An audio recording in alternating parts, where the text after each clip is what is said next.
السلام علیکم عزیز ناظرین، بسم اللہ الرحمن الرحیم۔ ناظرین، اللہ تبارک و تعالی قرآن پاک میں ارشاد فرماتا ہے، اور اس دن سے ڈرو جب کوئی کسی کے کچھ کام نہ آئے گا، اور نہ ہی کسی کی صفت منظور کی جائے گی، اور نہ ہی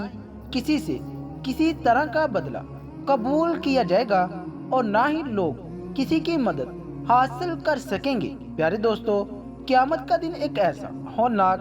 دن ہوگا کہ جس دن حمل والی عورتوں کے حمل ضائع ہو جائیں گے، اور اس دن نفسا نفسی کا یہ عالم ہوگا کہ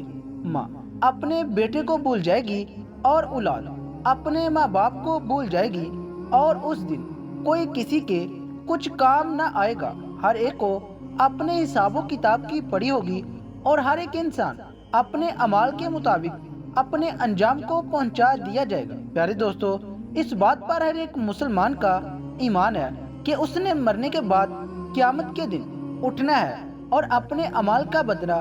دینا ہے۔ لیکن آج کی اس ویڈیو میں ہم آپ کو بتائیں گے کہ مرنے کے بعد بچوں کا حساب و کتاب کیسے ہوگا، اور کیا بچوں سے قبر کے اندر سوال و جواب کیے جائیں گے یا نہیں، اور کیا مرنے کے بعد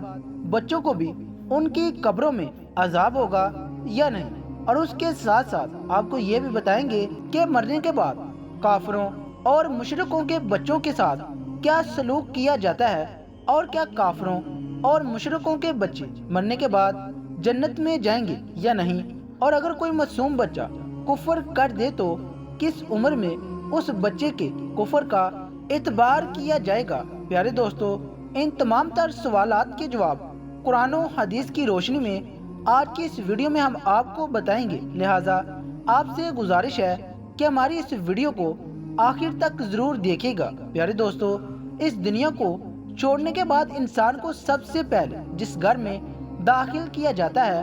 وہ قبر ہے۔ قبر آخرت کے منازل میں سے سب سے پہلے منزل ہے، اور قبر سے ہی ہر انسان کا حساب و کتاب شروع ہو جاتا ہے۔ جو قبر کے امتحانات کو پاس کر لیتا ہے تو اس سے آگے آنے والے امتحانات اس کے لیے آسان ہوتے ہیں، اور جو قبر کے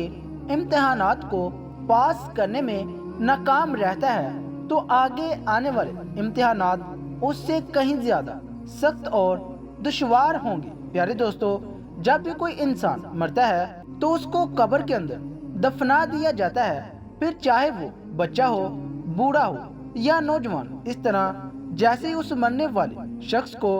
دفنایا جاتا ہے تو دو فرشتے اس کی قبر میں داخل ہو جاتے ہیں، جن کو منکر نکیر کہا جاتا ہے۔ یہ فرشتے اس مرنے والے شخص سے سوالات کرتے ہیں، اور وہ مرنے والا شخص ان فرشتوں کے جوابات دیتا ہے۔ اگر مرنے والا شخص ان فرشتوں کے سوالوں کے جواب ٹھیک دے دیتا ہے تو اس کو جنت کی خوشخبری سنا دی جاتی ہے، اور اگر مرنے والا شخص ان فرشتوں کے سوالوں کے جواب نہیں دے پاتا تو اس کی قبر کو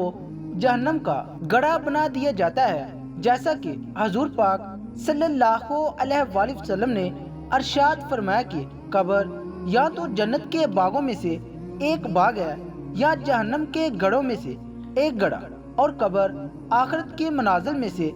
سب سے پہلے منزل ہے۔ جس نے اس کو آسانی سے پار کر لیا تو آگے کا معاملہ اس سے آسان ہے، اور جو اس منزل کو پار نہ کر سکا تو آگے کا معاملہ اس سے کہیں زیادہ دشوار ہے۔ پیارے دوستو، بات کرتے ہیں کہ اگر کوئی نابالغ بچہ بالغ ہونے سے پہلے پہلے مر جائے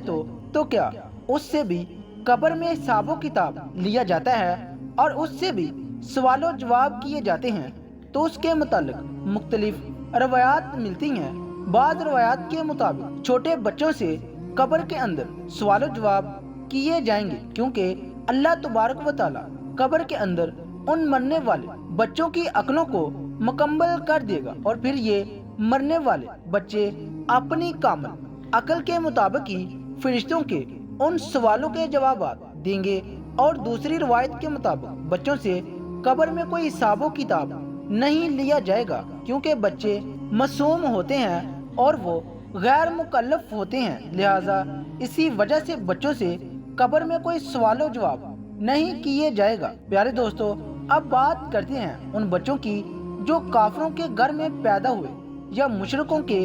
گھر میں پیدا ہوئے اور بالغ ہونے سے پہلے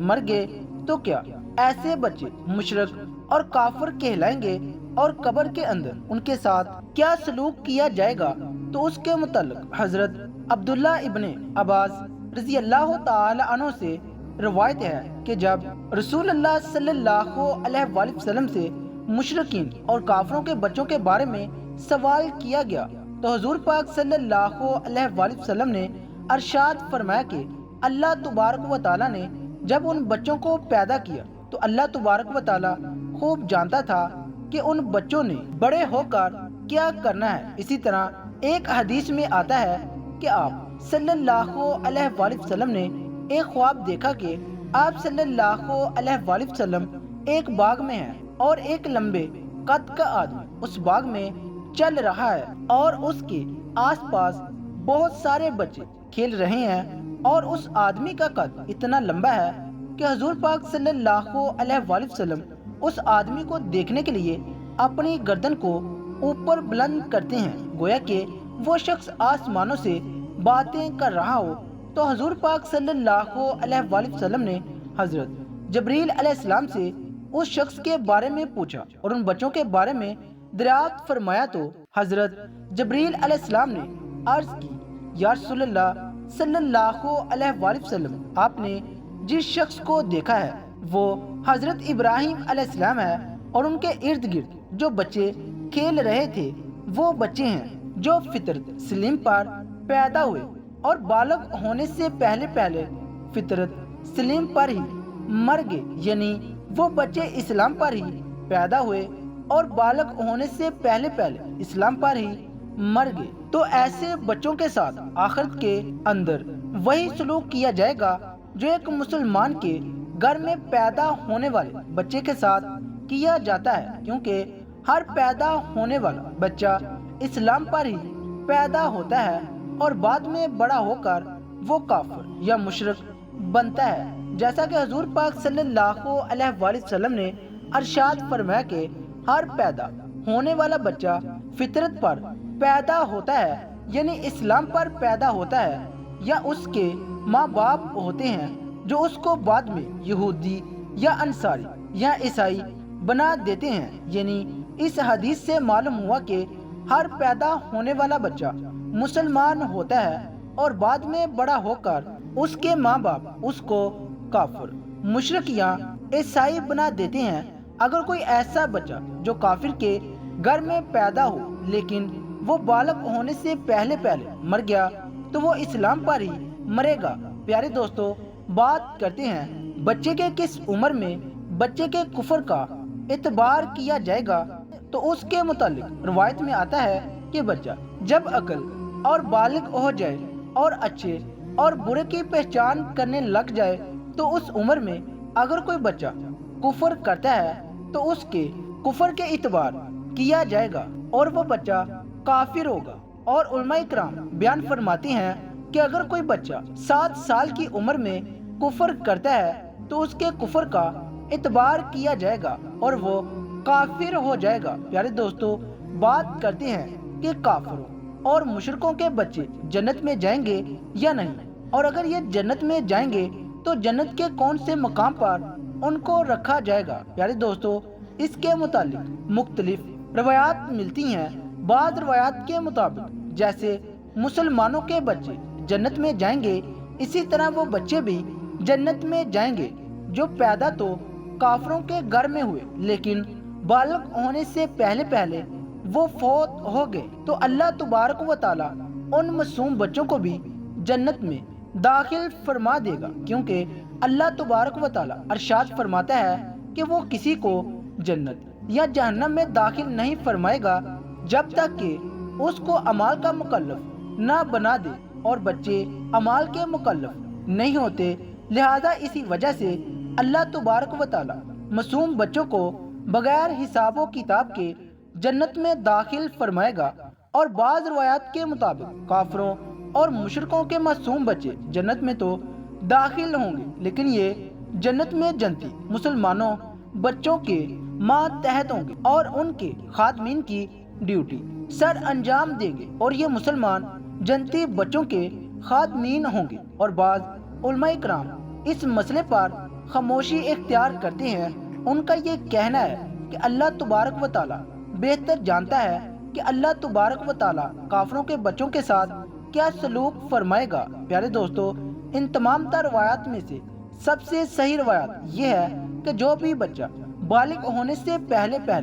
فوت ہو جاتا ہے تو اللہ تبارک و تعالیٰ ان کو بغیر حساب و کتاب کے جنت میں جگہ عطا فرماتا ہے، اور بالغ ہونے سے پہلے مرنے والے تمام بچے حضرت ابراہیم علیہ السلام کی کفالت میں ہوتے ہیں، اور ان کو حضرت ابراہیم علیہ السلام کے پاس رکھا جاتا ہے، پھر چاہے وہ مسلمان کے بچے ہوں یا کافروں کے بچے۔ اللہ تبارک و تعالیٰ سے دعا ہے کہ اللہ تبارک و تعالیٰ ہمیں نیک عمل کرنے کی توفیق عطا فرمائے اور ان تمام تر برائیوں سے ہمیں بچائے جن برائیوں کی وجہ سے پہلی قوم ہلاک ہوئی اور اللہ تبارک و تعالیٰ کے دردناک عذابات کی مستحق قرار پائے۔ آمین۔ ناظرین کرام، اگر آپ کو ہماری ویڈیو پسند آئی ہے تو ہمارے یوٹیوب چینل کو سبسکرائب کریں اور کمنٹ باکس میں ایک بار اللہ تعالیٰ کے 99 ناموں میں سے